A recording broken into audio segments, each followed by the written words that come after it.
la problemática. Estudiamos, pero no razonamos. Y ellos, en ese momento, hicieron una propuesta que me pareció fascinante. Volver al amor por la sabiduría, volver a la filosofía, aprender a razonar desde la filosofía. ¿Y no será que en estos tiempos de pandemia lo que nos está faltando es filosofía, epistemología? Y dejando en suspenso esta pregunta, querido Guillermo, bienvenido. Vuelvo a reiterar, un honor contar contigo en este debate, bueno, no debate, tertulia. Y un honor contar contigo también como docente en el próximo diplomado de epistemología. Guillermo Folgueras, bienvenido y la palabra. Bueno, muchas gracias. Muchas gracias por la invitación, muchas gracias por la primera y segunda presentación. Les agradezco por la necesidad, la calidez entre tanta frialdad digital es fundamental para vivir Sí. cotidianamente, ¿no? Yo no, la idea nada más es tener una conversación, un poco la presentación se me presentó en términos académicos, en términos de mi trayectoria por fuera de la academia, me involucró con muchas problemáticas sociales y ambientales, que también son fundamentales y que estoy seguro que en el intercambio con Enrique van a salir. Solo manifiesto 3, 4 cosas que me parecen importantes. Creo que estamos en un momento bisagra, lo cual no quiere decir que sea un momento instantáneo, ni necesariamente que estamos yendo hacia algo mejor. No, sí creo que la magnitud de los cambios que se están viendo impresionan impresionan por lo dado, impresionan por las medidas tomadas, impresionan por las soluciones que se plantean como tal, e impresionan porque yo creo que nos van a ofrecer y nos van a arrojar a nuevos desafíos. No era algo predecible, pero a la vez era algo esperable. Y Bueno, si a mí eso. me hubieran preguntado hace algunos años cuál hubiera sido un escenario de este orden, si me hubiera contado, posiblemente hubiera dicho 2050, no 2020. Y hubiera errado en la cantidad de años. Pero a ninguno y a ninguna de nosotros estoy seguro que nos resulta en algún lugar sorprendente lo que está pasando, pese a que es tremendamente duro en muchos sentidos. Creo también que va a estar en juego un rol muy marcado del vínculo entre las diferentes academias, las diferentes disciplinas, también la filosofía, como decía Enrique, con problemáticas sociales, ambientales y con instituciones diversas. Creo que hay escenarios de desgaste, ya vamos a trabajar, y hay escenarios nuevos. Y en ese sentido va a ser clave los roles, por ejemplo, de la educación y de la investigación, y la necesidad de abrir el juego en esto. Las últimas 2 cosas que quiero decir, antes de devolverle a Enrique la pelota, yo creo que el vínculo con las comunidades efectivamente es un tema a discutir. Ya posiblemente surja durante el intercambio con Enrique que tenemos grandes acuerdos y tenemos algunos matices que es muy interesante también que sean presentados y problematizados. A mí efectivamente, yo todavía recuerdo cuando la teoría del diseño inteligente fue presentada en Brasil y en Estados Unidos. En Argentina no tuvo tanto alcance en términos educativos como una teoría compatible a la teoría evolutiva, o si no compatible, aunque sea alternativa, y le daba el estatus científico. Y me acuerdo, por un lado, escribir con eso, y por el otro lado preguntarme, bueno, ¿por qué ocurría?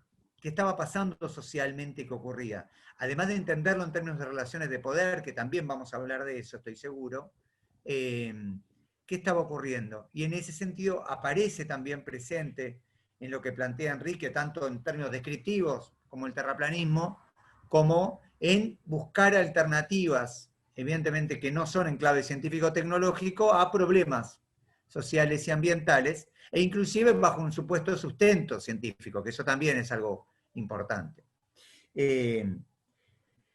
Lo que sí voy a ofrecer, y con esto termino esta primera intervención, es que yo, en ese sentido, le veo a esto que plantea Enrique también causalidades institucionales y lógicas institucionales que provienen también supuestamente del ámbito científico-tecnológico. Ya lo voy a intentar justificar lo que estoy diciendo, pero por ejemplo, la discusión pro y antivacuna me cuesta darla únicamente en términos de las irracionalidades que pueden tener grupos sociales, sin mencionar también, por ejemplo, el rol de las farmacéuticas, que también lo veo irracional. Pero ya lo voy a intentar trabajar, quizás si a muchas les suena como contradictorio, porque estoy juntando un grupo social que se niega a darse vacunas o dar vacunas a sus hijos e hijas con las farmacéuticas que a su vez producen vacunas, y ya voy a intentar, dentro de lo posible, problematizar. Así que te devuelvo la pelota, Enrique, a ver cómo fluye esto. Ok, ok. Esperemos que nos dé el tiempo para tocar todos esos problemas con la profundidad que merecen, ¿no? Porque has tocado unos temas que no son para 30 segundos, ¿eh? Creo que son para bastante más que unos cuantos segundos. Pero bueno, la idea es meterle para adelante y tratar de desarrollarlo. Uno de los problemas que estamos viendo coyunturalmente en función a la pregunta que yo dejé ahí en suspenso, pasa por el hecho de que, por lo menos en algunos países de Latinoamérica donde yo he estado trabajando, la academia todavía no tiene claro el rol de la investigación. Entonces, nos encontramos con colegas que, y no pocos, son muchos, muchos, colegas para los cuales la investigación es un trámite administrativo que yo tengo que cumplir para permanecer en el cargo. En Ecuador, por ejemplo, donde estoy ahora, las distintas academias piden que un docente tenga 1 o 2 artículos en revistas indizadas por año, si no, afuera, afuera. Entonces, hay una campaña terrible por publicar. No tanto por investigar, por publicar. Y por publicar aparecen patologías. Patologías como entrar a una cafetería, que de eso tengo fotos porque hoy con el celular uno puede sacar fotos de todo. Entrar a una cafetería en una universidad, no vamos a decir nombres, y encontrarme con un cartel de personas que postean, tengo tal artículo, lo voy a publicar en tal revista, tengo 5 coautorías a la venta. Y claro, uno pregunta, ¿y cómo es esto? ¿Cómo funciona esto? No, bueno, mirá, esto funciona de esta manera. Vos dame $500, $1000 y listo, y ya tenés. No, pero, ¿en serio? Sí, sí, sí, esto funciona bien. ¿Cuál es el problema? Primer problema coyuntural. Obviamente estamos hablando de corrupción académica, estamos hablando de no sé cuánta validez tendrá ese artículo y estamos hablando de una investigación cuyo objetivo no es aportar a un cambio de la realidad social, de la realidad cultural, de la realidad tecnológica. Es un artículo escrito para poder cumplir con un requisito académico y punto. Es un problema grave. Obviamente, la contraparte nuestra, que es la sociedad, Le Marchand le llamaba la evaluación de los impares a la sociedad, La evaluación de los impares, bueno, la sociedad se pregunta qué hacen los académicos dentro de la academia, porque en muchos lugares la imagen social es que la academia es una fábrica de profesionales y nada más. Y eso ocurre porque obviamente los académicos, sobre todo los que se enganchan en este círculo de corrupción, no terminan el círculo lógico de la investigación, porque el círculo lógico de la investigación empieza investigando un problema de la realidad. Pero ¿cuándo se cierra? Cuando yo aplico lo investigado para solucionar ese problema. Eso es lo que hay que entender. Hay que entender que la investigación, como la educación, son herramientas para solucionar problemas, no para cumplir un requisito académico. Eso es secundario, terciario, quintario, no sé. Entonces, los científicos tenemos la obligación ética y moral, la famosa frase, lo que no se publica no existe, de publicar. Eso se llama difusión. Pero también tenemos la obligación ética y moral de cambiar el lenguaje científico de un paper a un lenguaje coloquial y explicarle a doña Rosa, me voy a referir a la sociedad como doña Rosa, explicarle a doña Rosa cómo mi investigación le puede cambiar la vida. Eso se llama divulgación científica. Y uno de los problemas más graves con el que nos estamos enfrentando actualmente en Latinoamérica, sobre todo, es la falta de divulgación científica. Es decir, no estamos divulgando, no estamos compartiendo. Obviamente, el que hizo una investigación trucha, no tiene ningún sentido que la compartan, pero los investigadores que hacemos investigación responsable, etcétera, etcétera, sí tenemos esa obligación de compartir la ciencia a través de las redes sociales, a través de un canal de YouTube, de la televisión, de la radio, de TikTok, de lo que sea, no sé. Pero tenemos que compartir, porque la alfabetización científica y cultural es muy importante. Tenemos que compartir también el método científico. ¿Cómo razona un científico? Porque la contraparte, cuando falta la divulgación, cuando falta una educación que propugne el razonamiento por encima de la memorización, cuando falta todo eso, nos encontramos con el síndrome de Dunning-Kruger, nos encontramos con la disociación cognitiva, gente que no solo no quiere aceptar, razonar, sino algo más grave, que con lo que me he encontrado con el tema del dióxido de cloro. Gente que ni siquiera le interesa verificar.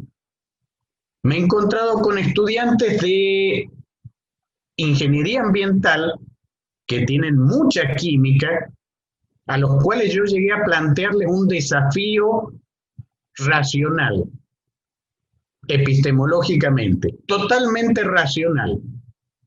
El desafío era el siguiente: toma la dosis que recomienda el coso Andreas Kelker de dióxido de cloro y hacer la ecuación estequiométrica. ¿Cuánto oxígeno libera en la reacción el dióxido de cloro? Y suponiendo, cosa que tampoco es verdad, pero suponiendo que ese oxígeno sea inmediatamente capitalizable por el cuerpo, dime tú estequiométricamente si realmente esa cantidad de oxígeno puede ayudar en algo a oxigenar la sangre. Y lo sorprendente es que nadie quiere hacer ese análisis. Dicen, no lo voy a hacer porque yo creo. Pero un científico no puede decir yo creo. Un religioso sí, porque uno va a la iglesia y se come lo que venga, porque el criterio de verdad en religión es la fe, y la fe es creer por confianza. Pero en ciencia, yo empiezo, por ejemplo, mis clases, el primer día de clases, cuando doy las reglas del juego, lo primero que le digo a mis estudiantes es regla número 1, inviolable esta regla. De todo lo que yo diga en mis clases, ustedes tienen la obligación de no creer una sola palabra. Regla número 2. También tienen la obligación de verificarlo todo. Es la única forma, porque la academia no es lo mismo que la iglesia. Aunque muchos docentes, ahí tenemos otro problema de la academia. Hay muchos docentes que terminan sus clases y dicen, es palabra de Dios. Y si no le contestan, te alabamos, Señor, aplazado. Y eso me parece gravísimo. Llegar a un punto como ese es grave, ¿eh? Créanme, es muy grave. En la academia no hay una cuestión de fe. Ni siquiera la academia respeta el principio de autoridad. ¿Eso qué significa? Que yo no puedo creer simplemente porque lo dice Enrique Richard o Guillermo Folgueras. No. Aunque lo diga Enrique Richard o Guillermo Folgueras, yo igual tengo que verificarlo. Porque de eso se trata la ciencia. Y lamentablemente nos llenamos incluso en las redes sociales de santos. Es decir, mira, lo dijo fulanito, lo dijo sutanito. Y porque lo dijo fulano y sutano ya es cierto, ya es una verdad absoluta. Error. Error. Lo que hoy es válido en ciencia, mañana no lo es. Lo cual nos va a llevar a otro planteo, que es algo que también está inundando la virtualidad. La gente que dice, ¿acaso los científicos no se equivocan?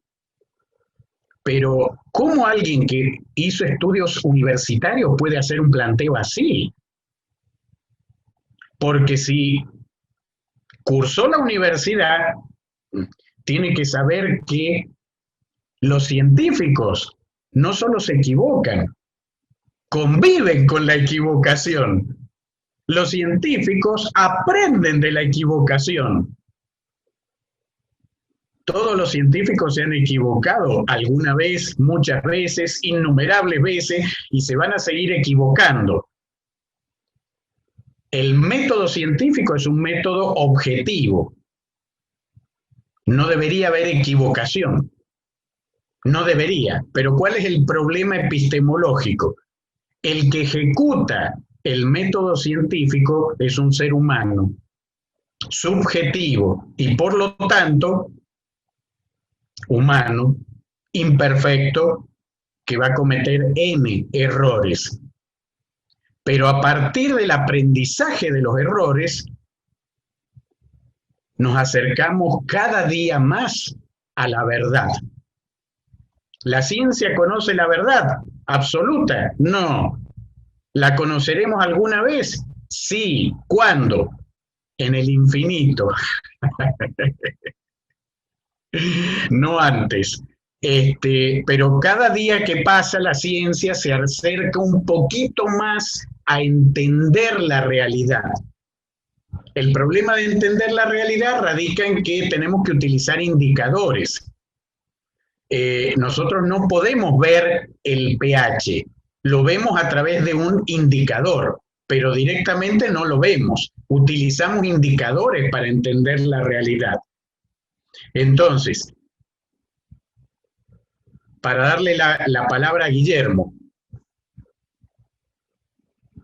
El problema que estoy viendo yo en concreto es que el problema de la pseudoeducación que vemos a través de indicadores, como por ejemplo Dunning-Kruger, como por ejemplo el síndrome de Cori, como por ejemplo la disociación cognitiva, toda esta problemática de pseudociencias en las redes sociales son indicadores que nos están mostrando problemas dentro de la academia, problemas que tienen que ver también con el perfil docente. Eh, yo escribí con el doctor Barral un libro que se llamaba Educadores Nuevos, Educadoras Nuevas en Bolivia, y uno de los capítulos lo empecé con una frase que decía: la universidad actual se ha convertido para muchos profesionales en la salida laboral del fracaso profesional. Y eso lo sustenté con estadística, ojo. El propio comité ejecutivo de la Universidad Boliviana tiene un libro donde hay una estadística de ellos, no mía, de ellos, donde indican que más del 70% de los docentes de la universidad jamás ejercieron su profesión. Y en un contexto de competencias, ¿cómo hago yo para enseñarle a un estudiante lo que yo jamás practiqué? ¿Cómo hago para enseñarle a un estudiante a razonar si realmente mi enseñanza, mi proceso de enseñanza-aprendizaje no incluye eso? ¿Cómo hago para que un estudiante problematice si los propios docentes no quieren saber nada de los problemas? Ayer justamente en una reunión me encontré con docentes que me decían: no hablaremos de problemas. ¿Por qué hay que hablar de problemas? Tenemos que hablar de lo que está bien, porque la universidad, ¿usted cree que son todos problemas? No, yo no creo que sean todos problemas, para nada. Pero las cosas que están bien, me parece excelente que esté bien. Yo como investigador no voy a solucionar lo que está bien. Tengo que solucionar lo que está mal, pero para eso tengo que asumir primero los problemas. Yo nunca voy a ir a un médico y le voy a decir al médico de entrada: mire, vine a verlo, pero primero le hago una aclaración. El 98% de mi cuerpo está perfecto. Estoy súper bien, doctor. Bueno, pero el doctor me va a decir: bueno, a mí no me importa el 98%, a mí me importa el 2%. Dígame, ¿qué le pasa? Bueno, lo que pasa es que no podemos hablar de lo que está bien. Y el médico me dirá: no, porque soy médico, dígame lo que está mal. De una vez, dígame lo que está mal. Bueno, me duele la próstata. Ah, bueno, hablemos de lo que está mal. Usted tiene prostatitis. Venga, que lo que le voy a hacer no le va a gustar, pero se lo tengo que hacer. Ah, bueno, eh, a nadie le gusta lo que viene después de la prostatitis, ¿eh? Mm, a nadie le, bueno, no sé, a alguno le gustará, pero bueno, a mí no me gustó. Este, pero a mí me parece un problema grave de la academia encontrarme con muchos, demasiados colegas y autoridades que no quieren asumir esos problemas. Y mientras no los asumamos, no va a haber solución, no va a haber cambio. Y vamos a seguir con los problemas que hemos visto en las redes sociales. Guillermito, no tengo tiempo, te doy la palabra, te paso la pelota. Yo anoté para poner en juego Ajá, como tres dominios que reconocí de tu intervención que me parece muy interesante, en el cual en el primero le quiero agregar un par de cosas justamente con niveles de acuerdo muy altos. En el segundo le quiero como hacer una repregunta y al tercero quiero poner en discusión para que sea más interesante, pues si acordamos en Claro, todo, esa es la idea. así hay algo de picante. El primero, yo creo que pusiste un eje fundamental que se da en muchos ámbitos sociales y en muchos ámbitos educativos, pero que evidentemente en la universidad se está dando de manera muy clara, y también es interesante históricamente, por qué reconocer eso que yo creo que tiene un origen histórico.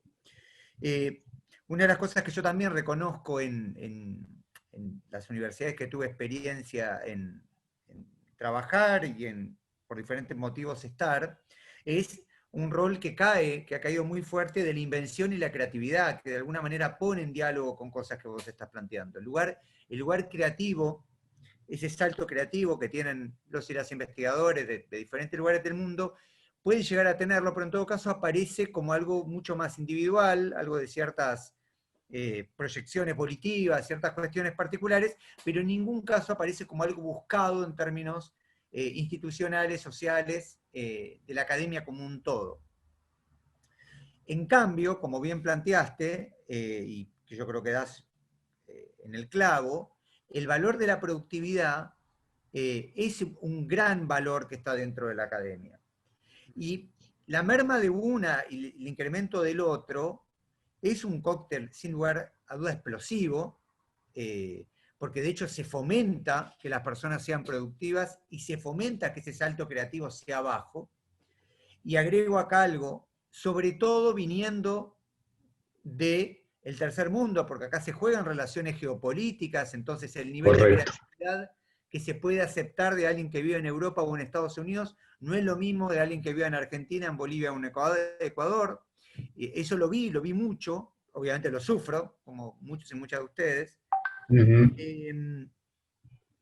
Y entonces, en esa cuestión en donde no tenemos que ser muy originales, pero tenemos que ser muy productivos, aparece una palabra clave, por lo menos a mis ojos, sin que sea peyorativo, sino que es una característica descriptiva, que es que nos están buscando ante todo por nuestra capacidad técnica, nuestra capacidad reproductora de lo existente y no bajo ningún punto de vista generar esas rupturas, sean rupturas en términos de saber, sean rupturas en términos tecnológicos, sean rupturas en lo que sea. Se nos busca sobre todo por nuestra capacidad reproductiva. Esto que estoy diciendo de la parte productiva, en el caso, por ejemplo, de CONICET, institución que respeto, que quiero y que formo parte, sin embargo, se vuelve de manera explícita. El ingreso o no a lo que llamamos carrera de CONICET, el ingreso no a becas, el ingreso y el ascenso dentro de la academia se da básicamente por una cuestión de productividad. Productividad es cantidad y prestigio, pero evidentemente es una unidad productiva que obviamente no la podemos separar de los cánones del capitalismo, que ha puesto evidentemente esa idea que la academia tenía que emularla, tenía que reproducir. Correcto. La parte técnica, y ahí voy cerrando la primera parte de mi intervención, la parte técnica tiene los dos aspectos, que es en la investigación ya mencionada y también en la parte formativa. Cada vez más las materias, cada vez más en la educación de nuestras universidades, buscan proveer a los y las estudiantes con herramientas técnicas para resolver problemas circunstanciales, inclusive hasta de orden metodológico, y no tanto trabajando a mis ojos, esos saltos intelectuales, ese aspecto cultural, estructural, que no se la va a dar al resto de las instituciones en las cuales trabaja. O dicho de otra manera, yo de hecho tuve todo un paso inicialmente como biólogo, inicialmente en biología evolutiva como presentaban y después en ecofisiología.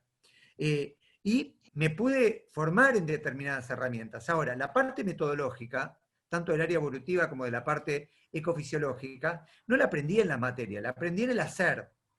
El trasladar esa parte metodológica a las aulas significa dejar de pensar en términos, como decía Enrique, en términos de problemas, y ya privilegiar el tema del hacer por sobre el tema de la pausa, el interrumpir, etc.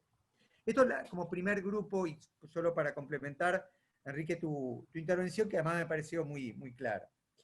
El segundo punto que quería como introducir algo, a algo que señalaste que me parece muy interesante, es, bueno, meternos justamente con fenómenos muy urticantes, como qué pasa con ese rechazo a priori, ¿no? Ese rechazo antes de la experiencia que tienen determinadas comunidades frente a algunas cuestiones científico-tecnológicas.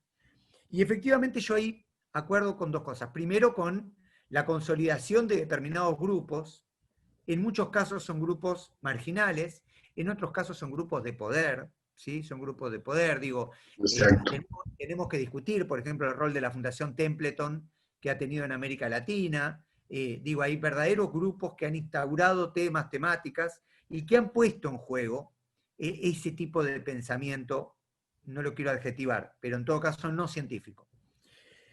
Junto con esto, que acuerdo con vos que es un problema yo creo que además diverso, complejo y posiblemente con múltiples causas, yo creo que también hay otra cara de la moneda, que es, y realmente la quiero ver como dos caras de la misma moneda y no como fenómenos antagónicos, que es, así como es un problema el rechazo a priori de lo científico-tecnológico, a mí me parece un problema también la aceptación a priori de lo científico-tecnológico cuando se refiere a políticas públicas. O dicho de otro modo, creo que las ciencias y las tecnologías, así como han provisto a nuestras culturas de enormes herramientas para mejorar la calidad de vida, y de enormes herramientas conceptuales para comprenderla, creo que tienen elementos que evidentemente proveen de gran dolor. Y que es fundamental en ese sentido que esta cuestión de la aceptación y rechazo no sea a priori, que sea discutido por parte de las comunidades. Y ahí además estoy de acuerdo con vos, que para eso se tiene que proveer de herramientas al resto de la sociedad para que se pueda discutir qué es la teoría del diseño inteligente, qué es la teoría evolutiva, qué es un transgénico, qué no lo es, qué es un mutagénico, qué es una teoría que me provee herramientas que justifican la xenofobia o que me justifican el machismo, ¿no? Entonces, digo, yo creo que ahí tenemos una cuestión muy interesante por delante, que además nos va a dar una cuestión muy áspera, muy dura, que es que quizás la cuestión de lo científico, como algo bueno per se o malo per se, ya no tengamos que arrojarla, sino que tengamos que animarnos a discutir científico qué o tecnológico qué, a quién favorece eso, a quién perjudica. Lo último, y con esto te paso la pelota, que me parece también interesante y que ahí también quiero matizar, arrojar las herramientas de este modo, el rechazo de lo a priori, y empezar a discutir, yo creo que en algunas cosas nos va a obligar a cuestiones muy difíciles, de los cuales por lo menos a mí lo que me pasa es que no he tenido formación y que me estoy deconstruyendo todo el tiempo y que el grupo al cual pertenezco, que es el grupo de filosofía de la biología, que de alguna manera coordino acá en la Universidad de Buenos Aires y en CONICET, también estamos trabajando. ¿Qué significa que el discurso científico esté envuelto en un contexto de saberes que no son científicos? ¿Qué significa eso? Es muy fuerte como desafío.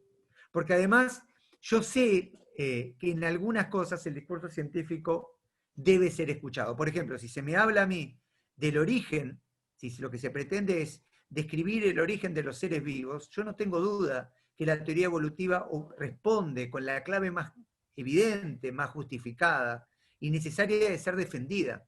Ahora, si se me está hablando, por ejemplo, cómo resolver un dolor de panza, un dolor de estómago, quizás tengo que pensar si tomar determinada pastilla es, no si es verdadera o no, si es la mejor herramienta para resolver ese problema en esas coordenadas. Si un niño o una niña no presta atención en el aula, tendré que pensar, por ejemplo, uno de los temas que yo trabajé, si el trastorno de déficit de atención es el diagnóstico que le cabe a ese niño o niña, y en ese sentido la Ritalina es la mejor solución para dar, o si, por ejemplo, no sé, la teoría psicoanalítica, lo estoy tirando nomás en el aire, puede ser una buena herramienta, o determinadas alternativas en torno a averiguar qué pasa con ese niño o niña en su casa. ¿Qué claro, esto nos ofrece un escenario de lo que se llaman pluralismos. Quitarnos los monismos, pero en este sentido no para obedecer a una cuestión anticiencia o prociencia, sino comprender que las ciencias y las tecnologías son formas particularísimas, como vos planteabas, Enrique, de abordar la realidad, de resolver problemas, y como tal tenemos que trabajarlas. Comprender, me parece, que tienen su marco de supuestos y que tienen sus problemas. Y por ejemplo, y con esto termino, con este ejemplo, un ejemplo que para mí fue muy fuerte y que de hecho Estados Unidos lo está discutiendo actualmente, ¿qué hago, por ejemplo, respecto al dengue? Un problema, sin lugar a duda, también latinoamericano. Y en este Así sentido, es. por ejemplo, uno ve la liberación de mosquitos transgénicos de la ex empresa Oxitec como la solución, uno lo lee y ve que se hace en nombre de la ciencia, y cuando uno lo empieza a analizar también científicamente, se da cuenta que hay un montón de riesgos asociados que Así tienen que es. ser discutidos si son científicos. Entonces, digo, creo que, y con esto termino, creo que ofreces en esta intervención un montón de elementos que, arrojados al escenario de las políticas públicas, son muy interesantes y creo que son un gran desafío para todas las personas que trabajamos en temas de filosofía de la ciencia en un contexto latinoamericano y en el 2020 que nos toca vivir, que es bravo, ¿no? Ay, Guillermo, ¿qué te puedo decir, hermano? Eh, Me gustaría que este conversatorio dure hasta las 12 de la noche, hermano. Estuve anotando algunas cosas, pero digo, pucha, pero a ver, se está poniendo linda la cosa, se está poniendo buena. Sí, bueno, coincido con todos los puntos de vista que has planteado. Eh, es un espacio, esta tertulia, este conversatorio, un espacio que no permite profundizar tal vez como nos gustaría. Porque realmente yo hasta me siento un poco incómodo planteando como planteo las cosas, un poco violentamente, pero bueno, mi estrategia pedagógica siempre ha sido ir al choque, porque siempre pienso que si yo a la persona le doy un cachetón, la persona reacciona y se activan todas las neuronas juntas. Entonces, me ha dado muy buen resultado, pero tampoco es cuestión de plantearlo todo desde un punto de vista muy minimalista, porque si no, también aparece la cuestión, bueno, no es tan sencillo como usted lo plantea. Sí, evidentemente que no, son N variables en todo esto. Aquí estaba leyendo también algunas cuestiones que han puesto en el chat sobre el tema este de los indicadores, sobre el tema de la enseñanza, sobre el tema de las tesis, han puesto unas cosas muy interesantes.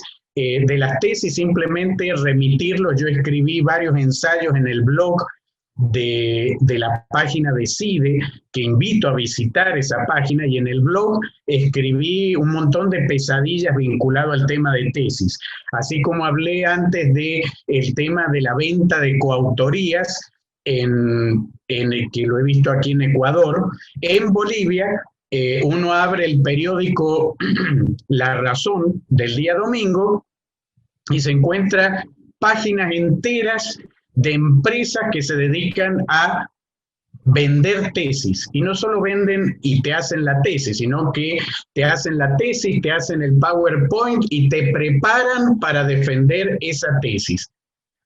Y lo que tenemos que entender ahí es que, bueno, eso es un delito penal, eso es fraude contra uno mismo, fraude contra la familia a la cual le estoy mintiendo que yo sé hacer investigación y no es verdad, fraude a la universidad, porque eso es peor que copiar un examen, eso es contratar a alguien para que haga el examen más importante de la carrera.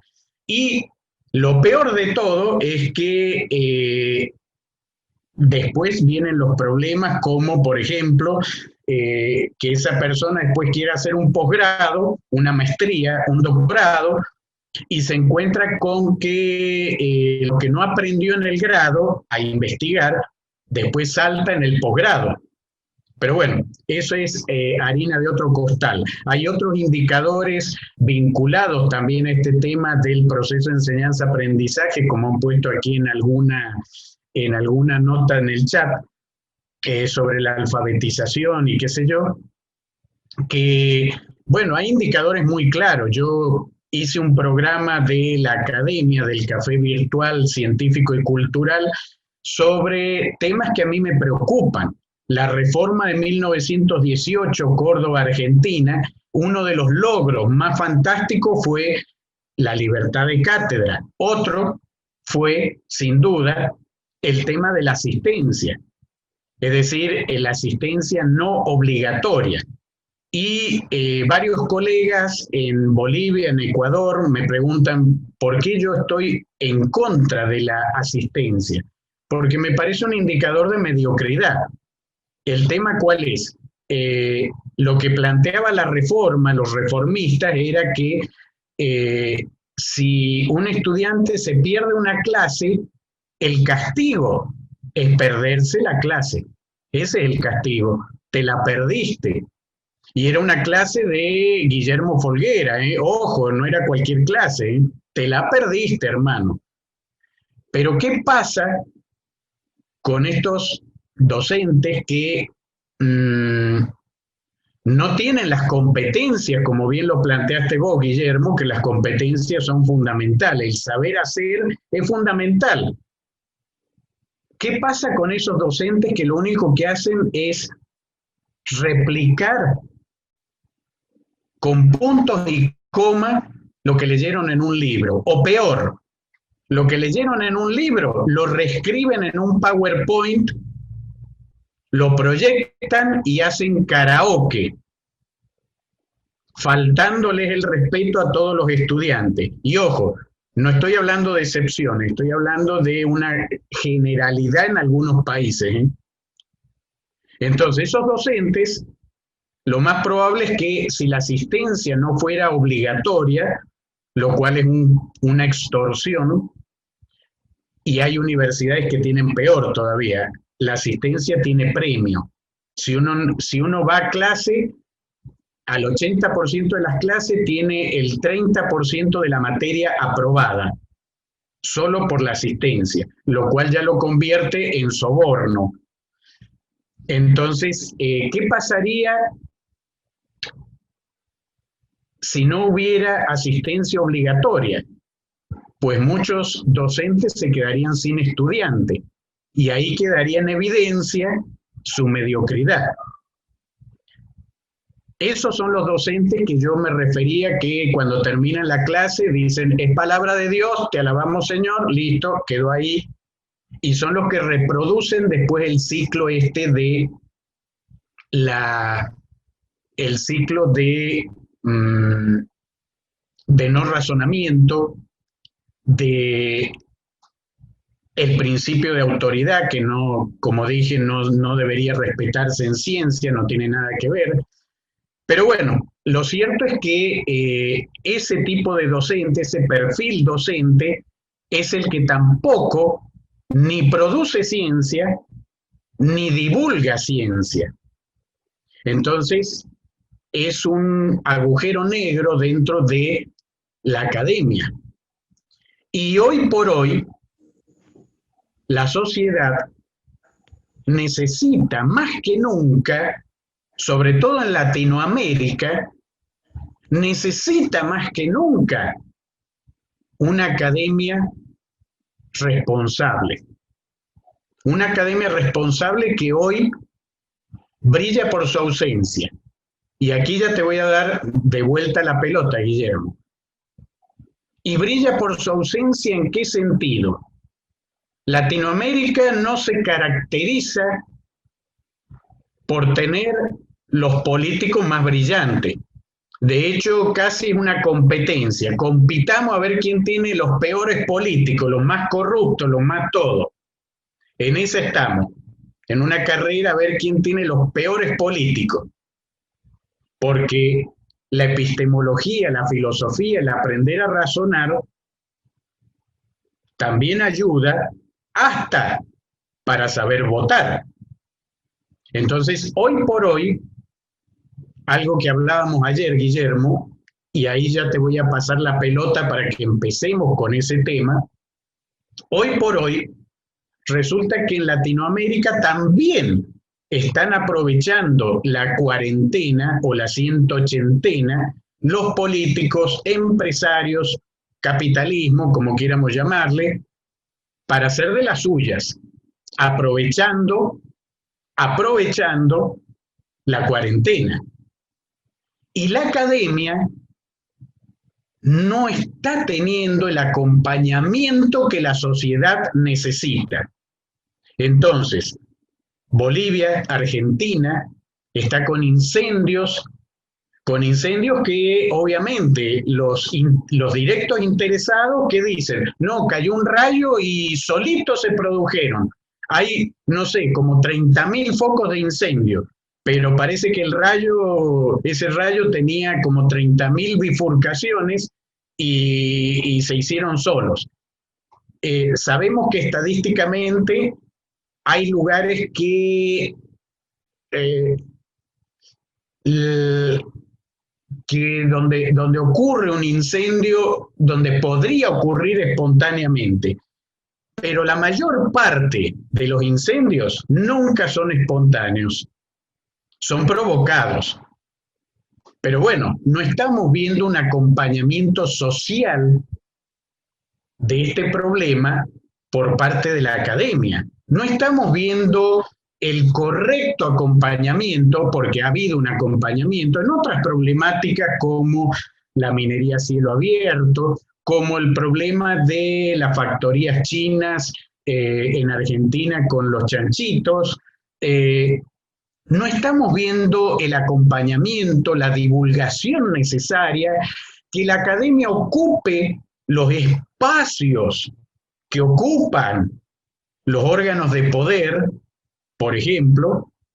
Los órganos de poder inmediatamente acaparan televisión, radio, 24 horas al día, pero la academia no está poniendo, no está equilibrando la balanza para decirle a Doña Rosa,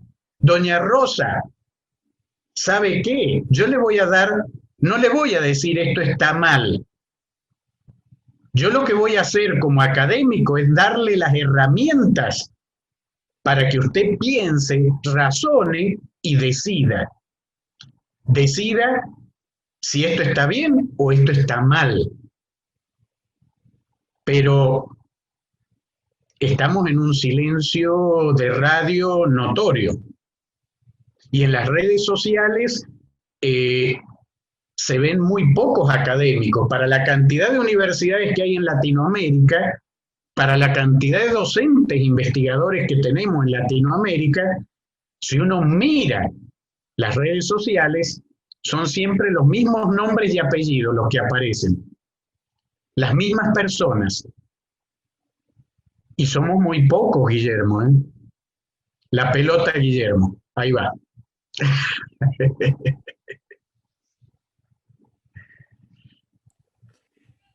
Bueno, muy importante además la conexión que haces con esto que hablábamos al comienzo del momento que estamos viviendo. Y yo marqué muy rápido, voy a intentar ser un poco más breve que el anterior, tres cosas que yo veo, evidentemente mi lugar de acción y de Tomate el pensamiento. tiempo, Guillermo, no hay problema. Tomate el tiempo.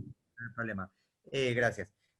Pero hay tres cuestiones ahí que son, a mis ojos, muy, yo no sé si decir que son irracionales, pero que sí se juegan en el esquema actual con una racionalidad que tiene a mi dosis cuestiones suicidas, lo cual, bueno, hay que defender después una racionalidad que tiende a suicidar colectivamente.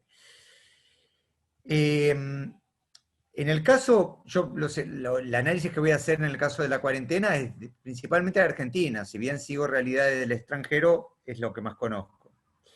En el caso de la cuarentena en Argentina, yo creo que se han dado una serie de cuestiones y las quiero poner en diálogo con la anterior también intervención y con cosas que vos dijiste.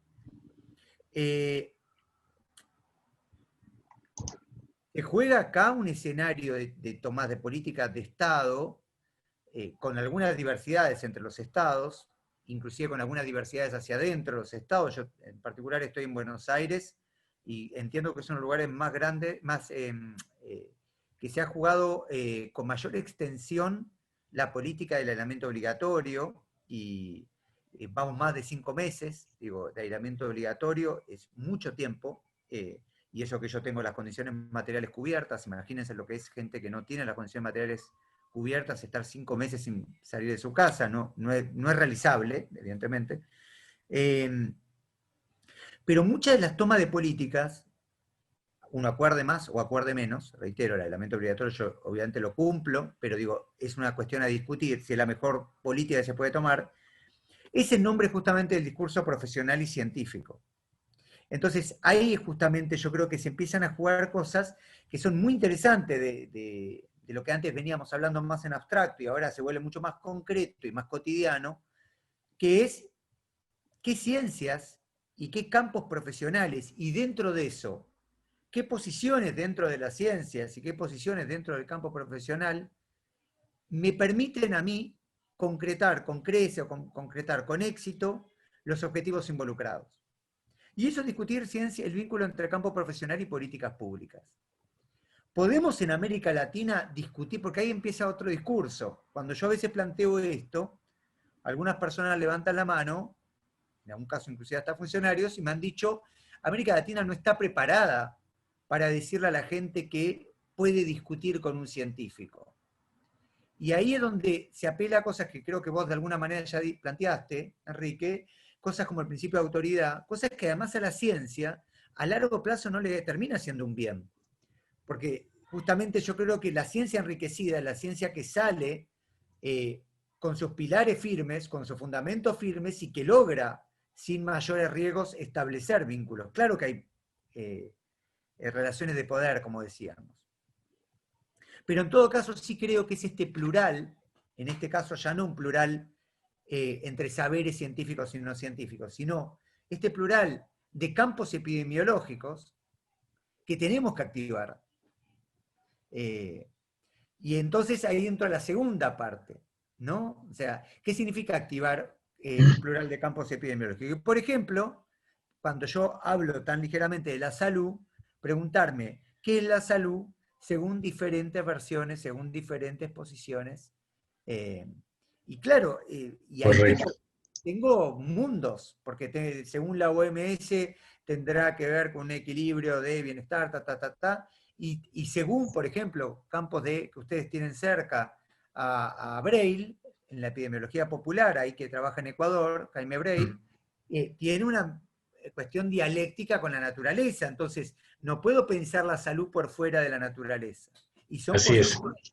Y hay posiciones que presentan a la salud en términos individuales, hay posiciones que no van a aceptar nunca una salud individual en un contexto de no salud colectiva, y hay posiciones que no van a poder nunca pensar salud colectiva si no tengo salud de territorios.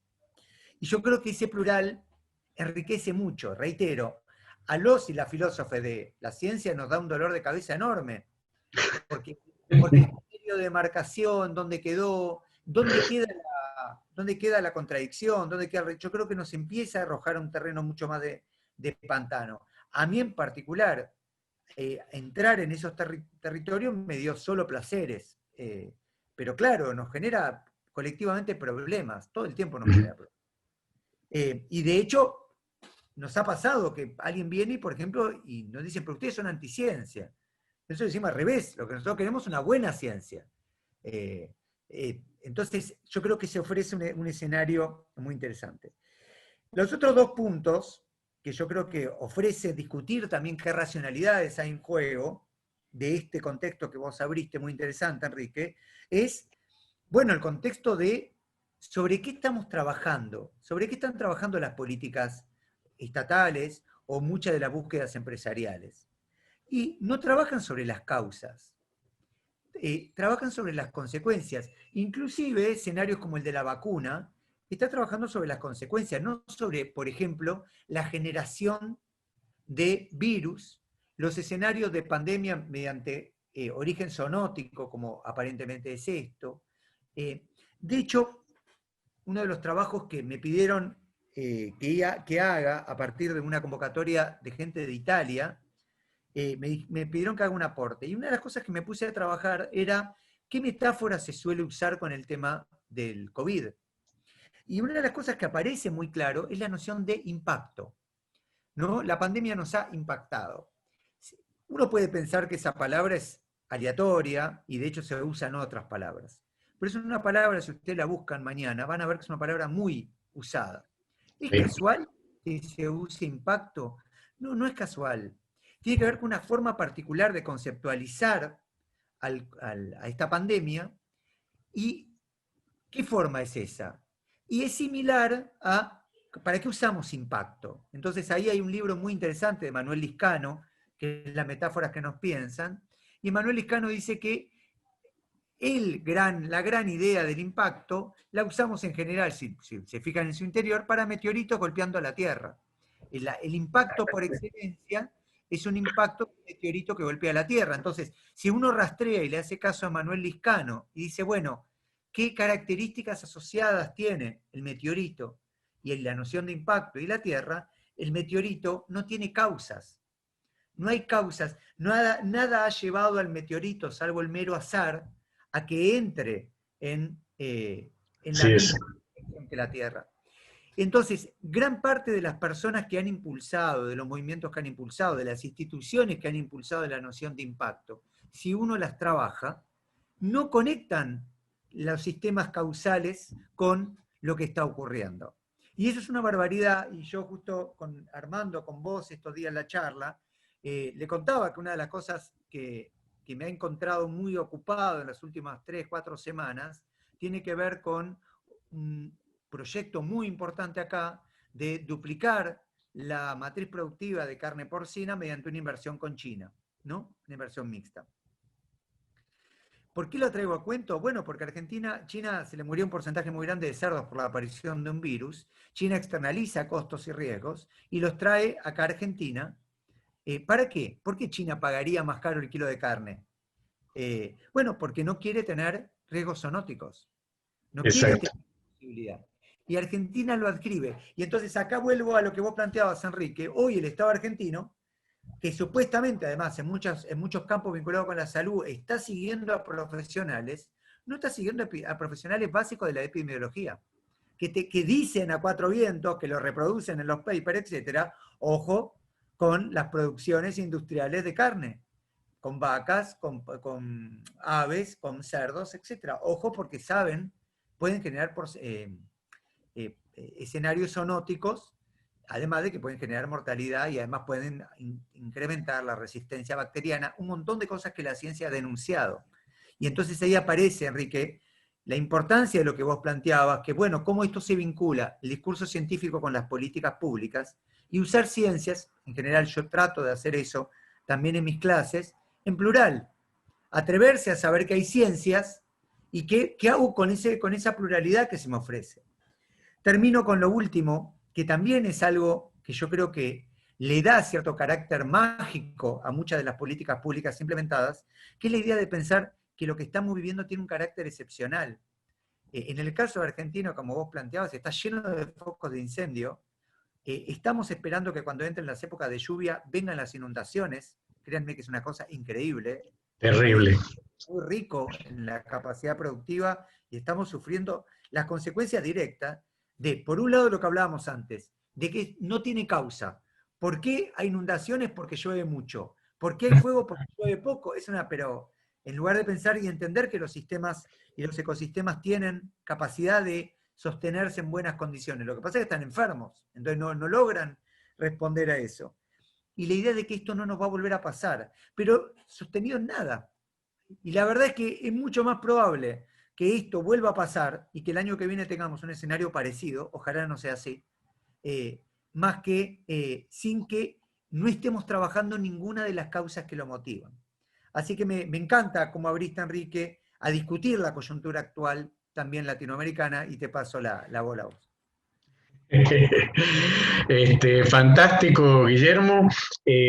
Bueno, mira, tomando un poco la pelota, decirte que justamente en Bolivia dimos un webinar por el tema este de los incendios y me sorprendió, hubo gente que nos escribió argumentando cosas absurdas como ¿cuál es el problema? ¿Por qué tan grave esto del incendio? Y eso te da la pauta, es otro indicador de la no comprensión del fenómeno.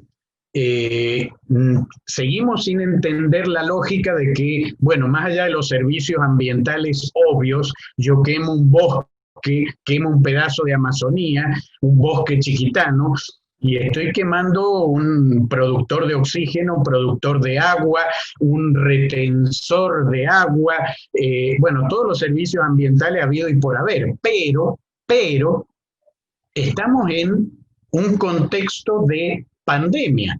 Y tú lo dijiste claramente, va a ser la última, esto no se va a volver a repetir. Y hay mucha gente que piensa, bueno, esto culpa de los chinos. Entonces, la reflexión aquí es, y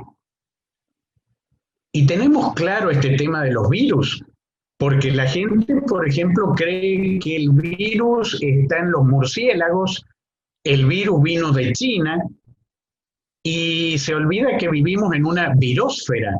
O sea, no hay ningún ser vivo en el planeta que no tenga virus. Todos tienen virus.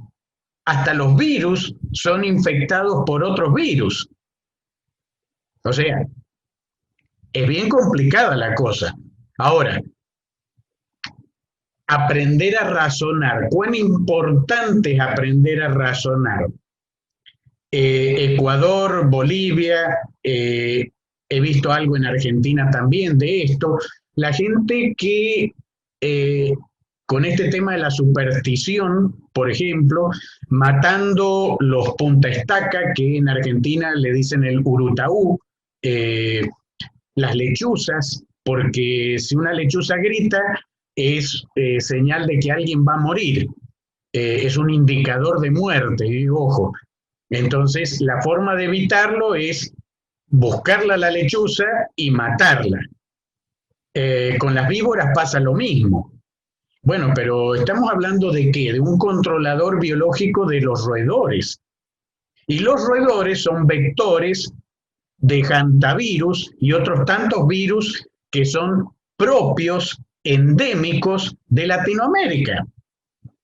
Entonces, ¿qué está pasando ahora con los incendios? Con los incendios hay un montón de biodiversidad que está huyendo de los incendios y se están metiendo en las áreas pobladas. Habrás visto en Argentina, he visto reportes increíbles a guaraguazú metiéndose en las casas.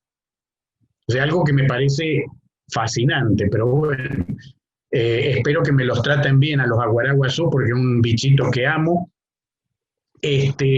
Pero lo cierto es que si seguimos con esta actitud de no abrazar a la ciencia, de no razonar lo que pasa con este tema de los incendios, si seguimos con esto de perseguir especies por el tema de una superstición, es muy probable que tengamos no pandemias, pero sí epidemias dentro de Latinoamérica, y epidemias mortales, porque el hantavirus es mortal, es un virus mortal. Entonces, yo insisto en que sigue faltando aquí más participación de la academia. Y un problema que también tenemos que cambiar es un problema ya más estructural, es el acceso a la docencia, porque hoy por hoy hay demasiada mediocridad dentro de la docencia, sobre todo en algunos países donde el acceso es directo o a través de una muñeca política, o en algunos casos, bueno, hay concurso docente, pero son endogámicos. Entonces, al ser endogámico, ya sabe, el caballo del comisario es el que siempre gana.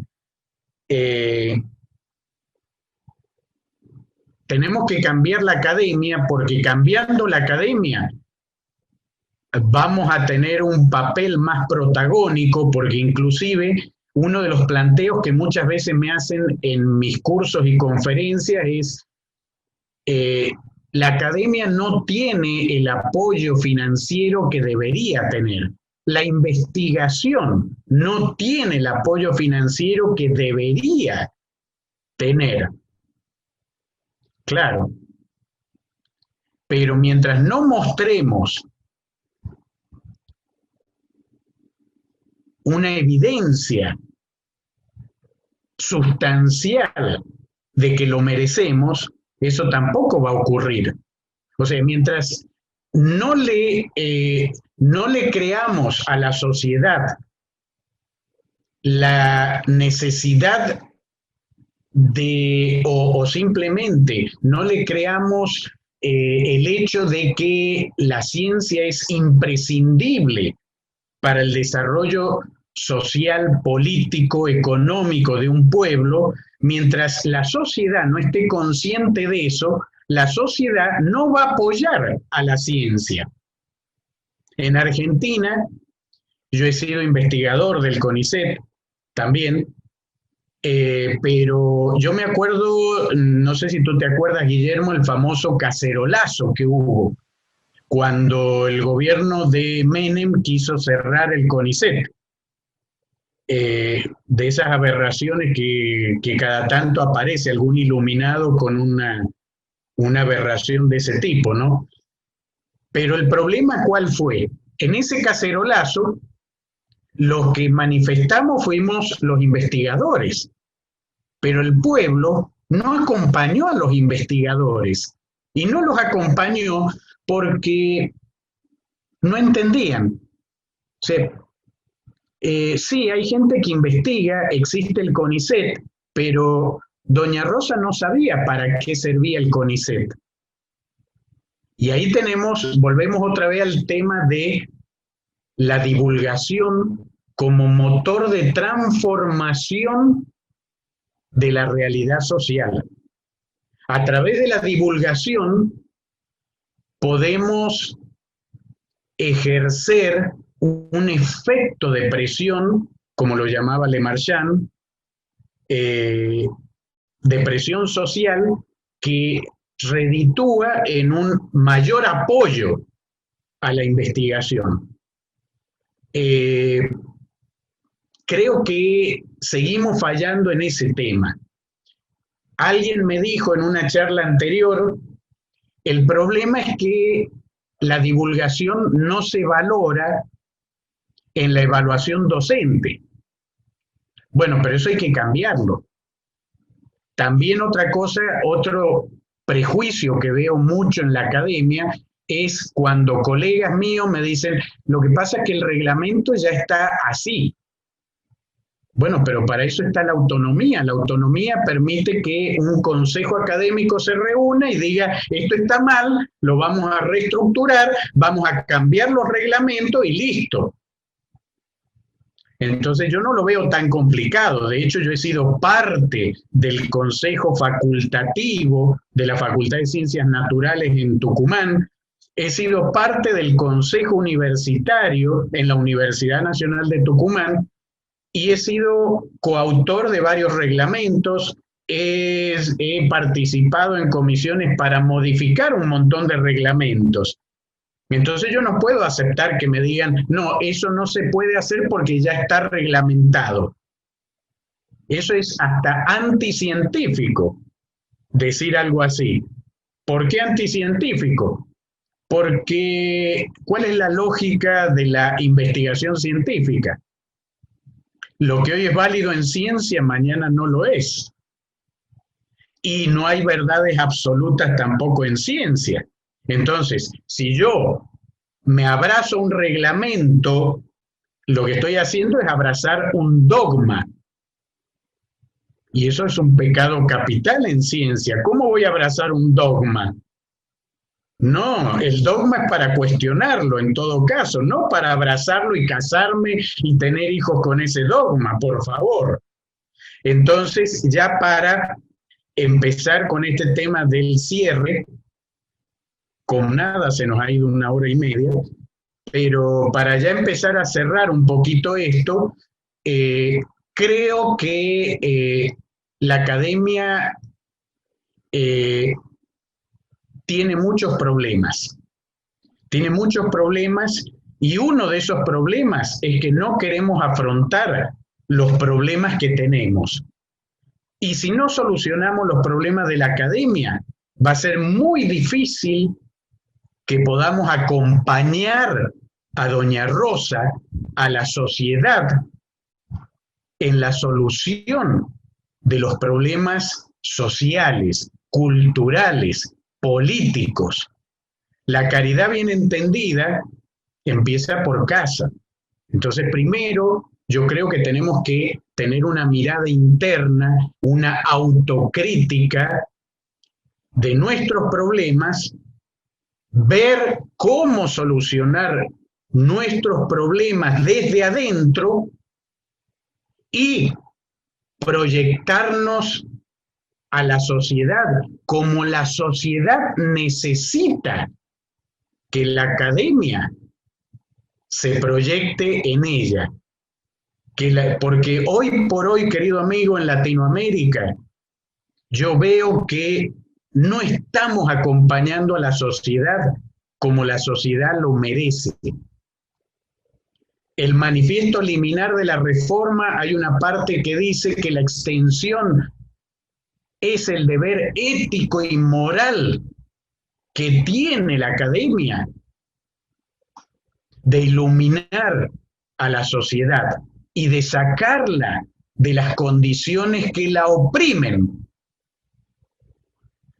Y en los hechos eso se ve muy poco.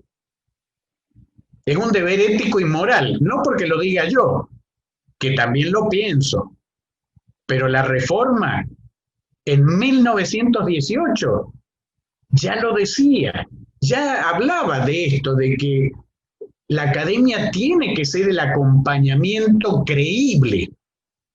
¿Por qué el acompañamiento creíble? Porque nuestros políticos no son creíbles, para nada creíbles. No sé si existe en Latinoamérica algún político que digamos, a ese yo le creo todo, ¿eh? Mm, yo por lo menos no me juego por ninguno, ¿eh? Por ninguno, no le creo nada a ninguno. De hecho, para mí es un parto cuando vienen las elecciones votar. Voto por una cuestión moral, pero es un examen de conciencia tremendo para mí. Después de eso tengo que ir a un psicólogo, tengo que psicoanalizarme y saber si realmente el psicólogo que me diga, por favor, si voté bien o voté mal, porque realmente me traumatiza. Y me traumatiza porque no veo una luz en el horizonte. Entonces, te transfiero la pelota a ver si podemos cerrar este tema y si hay alguna coincidencia en este tema de, primero, afrontar el problema interno de la academia y desde ahí proyectarnos a acompañar a la sociedad. Y dentro de estos problemas, para retomar el título de esta tertulia, creo que uno de los problemas que tenemos que subsanar en la academia, tanto en el grado como en el posgrado, es el amor por la sabiduría, la filosofía, la epistemología, que debería estar en todas las carreras, porque aprender a pensar, aprender a razonar, insisto, siempre va a ser más importante que memorizar. La pelota, Guillermo.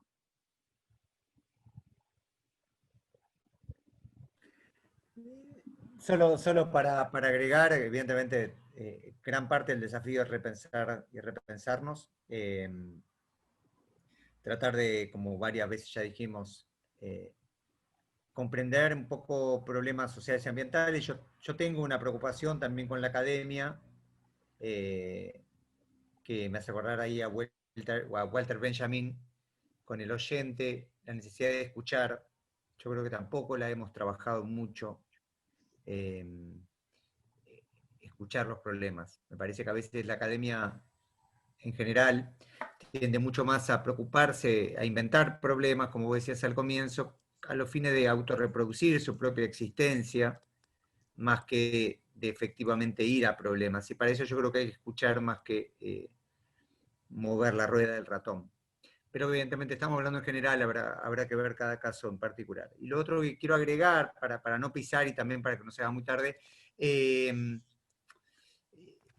comprender cómo juegan las instituciones, cómo juega el exterior. Están jugando fichas, y algunas fichas que se están jugando son muy importantes. Y saber eso, los niveles de autonomía que tiene la academia en algunos rubros es bajo. A veces cuando tengo discusiones con académicos locales y me dicen, bueno, necesitamos más plata para las ciencias, mi primera respuesta es, estoy de acuerdo, los salarios son muy magros, en Argentina son realmente el deterioro salarial que hemos tenido en los últimos años, muchos de mis becarios están por debajo de la línea de pobreza, no estoy exagerando, lo cual no pueden vivir de eso. Pero me parece que también tenemos que comprender que hay mucha plata también para la academia. Lo que pasa es que no en los dominios que estamos diciendo, no en epistemología, no en filosofía, no en antropología, no en alguna línea de las ciencias naturales que no generan riqueza, no en algunas líneas de la ingeniería que no son, pero hay mucha plata. De hecho, hay mucha plata no solo de las empresas como farmacéuticas y las empresas biotecnológicas o de nanotecnología. Hay mucha plata, por ejemplo, puesta desde los grupos de lucro del capital, de solo, ¿no? BlackRock, por ejemplo, uno de los grupos que Argentina está lidiando con el tema de la deuda, pone plata en relación con el tema de la búsqueda de fármacos. YPF en Argentina se sabe que tiene grupos de interés financiero. Digo, ¿cómo juega todo esto, cómo compatibilizo todo esto con lo que planteó Enrique? Y bueno, lo voy a tener que ver junto, porque evidentemente en el aula voy a tener que generar el espíritu crítico que busco, en la discusión en torno a los planes de carrera voy a tener que poner estas cuestiones. En la línea de investigación que involucro voy a tener que poner en discusión estas cuestiones y también comprender otra línea de investigación que no son compatibles con la mía y también otros campos que no son compatibles con los míos y también comprender que las instituciones, y por ejemplo las instituciones del Estado, etcétera, están en discusión. Así que solamente para cerrar y ver que efectivamente se trata de un desafío muy fuerte, difícil, pero yo creo que infinitamente importante, ¿no? Ok, Guillermo, yo no quisiera cerrar sin tocar un tema que sacaste en algún momento y es el tema este de eh, la filosofía detrás de el movimiento antivacuna. ¿Es blanco, es negro o es gris? Ayer hablamos sobre ese tema, me encantó tu argumento y yo quisiera que ahora lo compartamos con nuestra directa audiencia, Guillermo. Claro. Entonces yo te pido, por favor, querido amigo, si lo pudieras repetir, eh, me parece, me parece algo muy interesante porque no, en sí, no todo es blanco o negro, no todo es 0 o 1, no hay una cuestión binaria, por así decirlo, ¿no? Claro, claro. Yo le comentaba, contextualizo el contrapunto, la conversa que teníamos con Enrique, estábamos hablando del encuentro de hoy y le contaba que una de las cosas que a mí me apenaba mucho en el vínculo entre ciencias, tecnologías y políticas públicas es cómo a veces nos arrinconan en lógicas binarias, que lo que siento, y esto lo conecto con cosas que dije antes también, no hacen más que reproducir una lógica que no problematiza y que no ofrece y que no arroja y que no permite la pausa que me parece que a veces se necesita individual y socialmente para dar discusión de algunos temas. Y yo creo que un caso emblemático, en el caso de Argentina ni hablar, es justamente el tema de la vacuna, o las vacunas, obviamente, de nuevo el plural es clave. Y le contaba el caso emblemático personal también, porque yo soy, bueno, Enrique me conoce, soy una persona que en general toma más posicionamientos públicos y quiero discutir algunas cosas, aún las que me parecen triviales les quiero dar discusión. Y el tema de la vacuna es un tema que a mí realmente creo que está mal enfocado, porque las etiquetas pro y antivacuna no entienden los grises, como decía Enrique, y no entienden que la vacuna es tanto algo que genera un bienestar, potencialmente un bienestar a un determinado colectivo, y tiene una larga data de justificación de eso, y a la vez es una mercancía, en términos inclusive técnicos. Entonces, eso ofrece escenarios. Por ejemplo, hace poco una persona en un debate público, cuando yo presenté esto mismo, me dijo, bueno, pero vos sos una antivacuna, y yo lo miré con perplejidad, porque además recordaba que yo tengo 2 hijas, una de 11 y una de 6, recordé que fui al calendario después de que me dijo eso, y conté cuántas vacunas tenía mi hija mayor, que se llama Alma, y tenía 30 vacunas puestas, algunas obligatorias y otras no obligatorias. Y yo recordé cuántas había dejado en el camino, y no eran no menos de 60.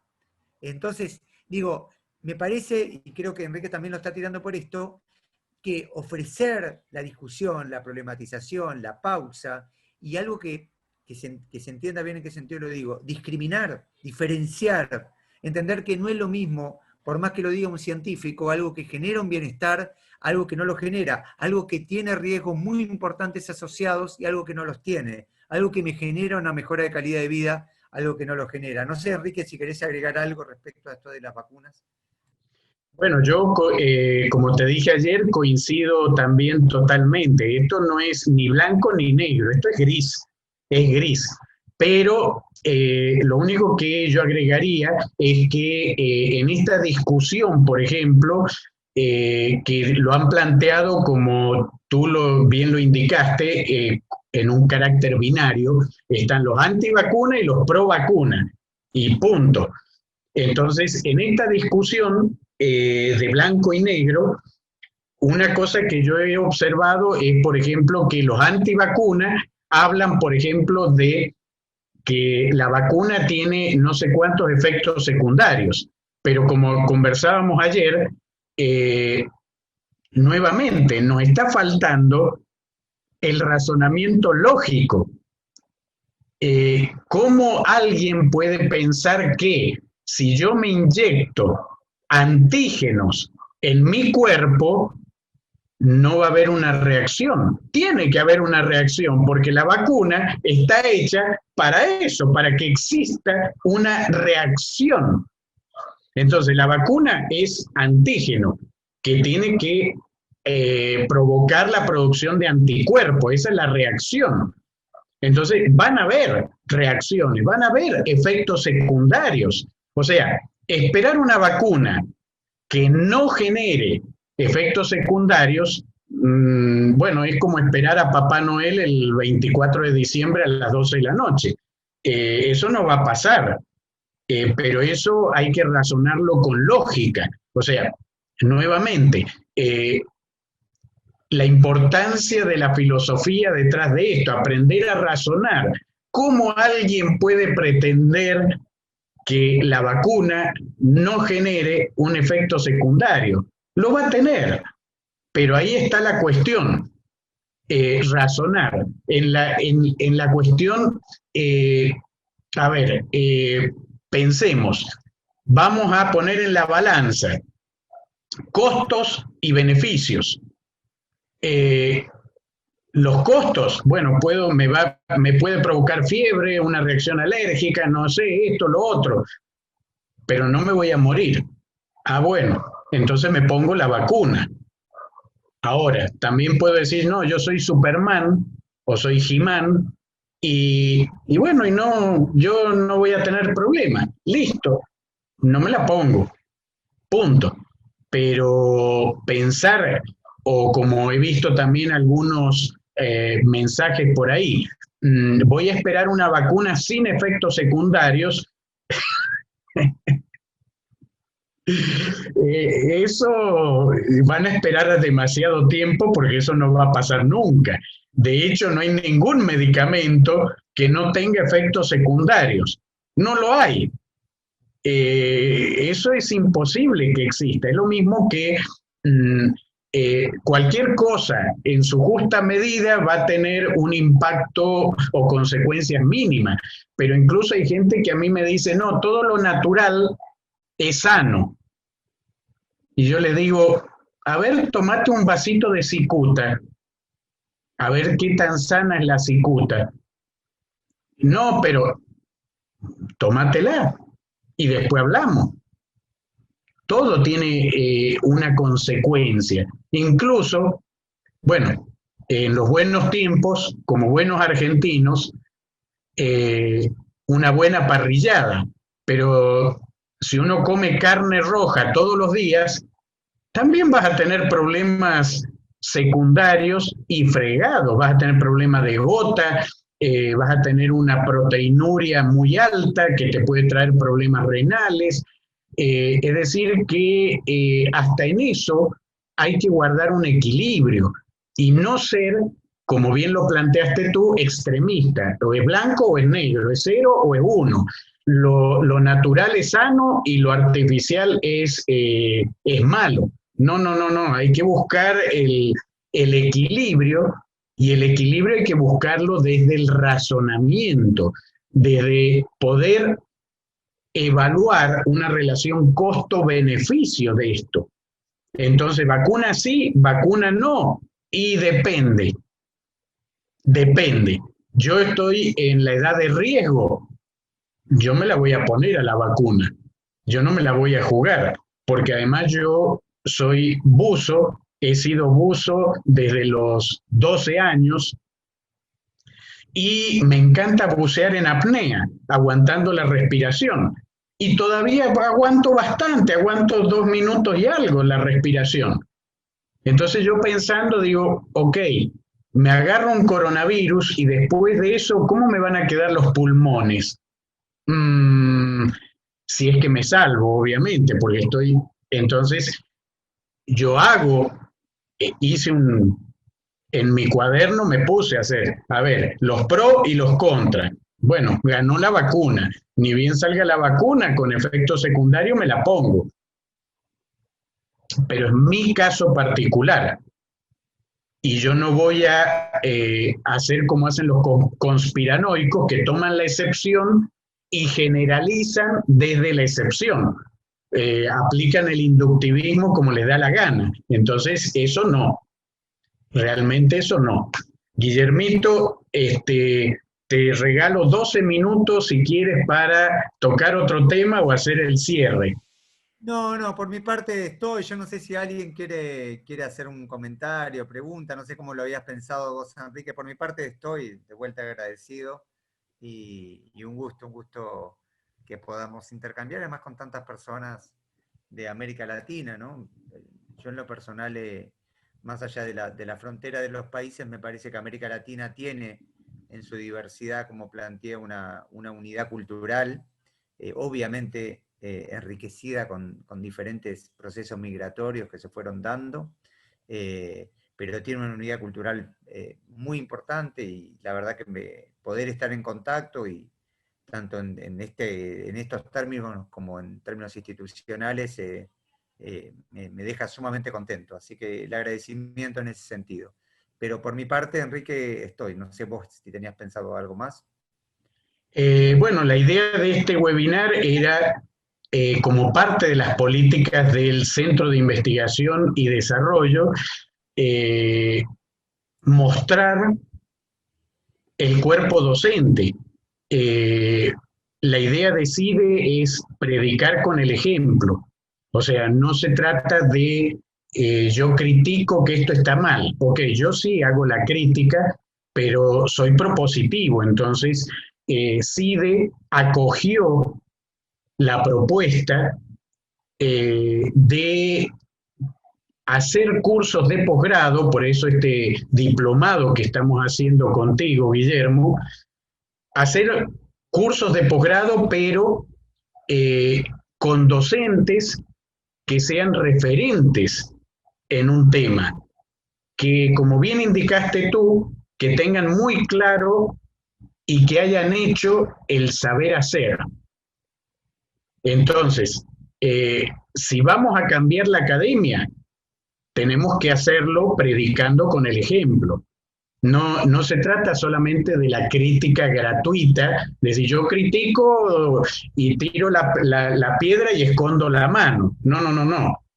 Hagamos algo para cambiar. En la parte de investigación, por ejemplo, que también estamos dando un diplomado de investigación desde CIDE, mucha gente siempre me dice a mí, bueno, pero es que no hay revistas sobre este tema para que publiquemos en Latinoamérica. Bueno, CIDE tiene sus propias revistas de investigación que están indexadas en 5 o 6 indexadores, entre ellos Cielo, entre ellos Latindex, indexadores regionales, y estamos tramitando otras indexaciones también. Entonces, tenemos más revistas que incluso muchas universidades. Es decir, CIDE acompaña el proceso de investigación en todas las etapas. Y lo hacemos, como te digo, desde la perspectiva de dar el ejemplo, cómo debería ser. Entonces, inclusive, tú no participaste porque te integraste hacia el final, pero tenemos que tener una nueva reunión en la cual nos reunimos todos los docentes de cada diplomado, de cada posgrado, para concatenar los contenidos, es decir, que no sean compartimentos estancos. Entonces trabajamos una dinámica diferente a la que trabajan otras instituciones. Nuevamente, la idea nuestra es no quedarnos en la crítica, sino acompañar el cambio. Y el cambio, como todos los valores, como toda la cuestión epistemológica, es predicando con el ejemplo. No hay otra forma, ¿no? Entonces, simplemente reiterar, darte la bienvenida al cuerpo docente de CIDE, Guillermo. Esperamos seguir contando con tu presencia en futuros webinars. Te invito cordialmente, si quieres algún webinar, darlo en forma sola, como hacía Tato Bores, algún monólogo de algún tema que te apasione, porque la idea también es dar espacios para poder divulgar en una forma totalmente genuina, no sin más allá de cualquier interés económico, qué sé yo, cumpliendo el deber ético y moral de acompañar a esa sociedad. Entonces, de mi parte, yo muy agradecido por contar con tu presencia en este conversatorio, querido Guillermo, darte nuevamente la bienvenida al cuerpo docente de CIDE y reiterarte la invitación.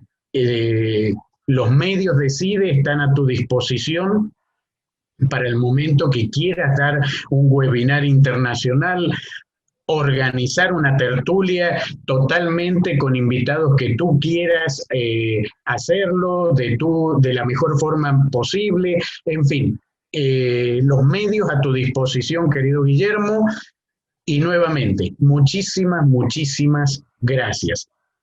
Hoy he aprendido mucho, la idea de todo docente creo que en el fondo es esa, seguir aprendiendo. Entonces, hoy he aprendido mucho y también te agradezco el aprendizaje y agradecerle a nuestra audiencia que ha estado viendo. Hemos tenido audiencia de Venezuela, Colombia, Ecuador, Perú, Bolivia, Chile, Argentina y Paraguay. O sea, hemos tenido una audiencia bien nutrida. Entonces, como tú bien lo dijiste, yo tampoco creo en las fronteras, yo creo en una patria grande, en Latinoamérica como patria grande. Eh, Culturalmente creo que es un error eso de andar escudándonos detrás de fronteras y buscándole la quinta pata al gato. Eh, Creo que somos todos hermanos en Latinoamérica y deberíamos seguir propugnando esa filosofía. Entonces, bueno, más allá de eso, muchas gracias a la audiencia, muchas gracias Guillermo, y te cedo el cierre a ti, Guillermo. No, un agradecimiento profundo y bueno, que sea el comienzo de una serie de recorridos juntos y juntas, así que, y mandarles un fuerte abrazo a todas las personas que, perdón, tengo un perro, a todas las personas que nos siguieron, así que mandarles un fuerte abrazo y seguro que nos iremos cruzando en contextos físicamente más cercanos, pero Sí. gracias de nuevo, muchas gracias.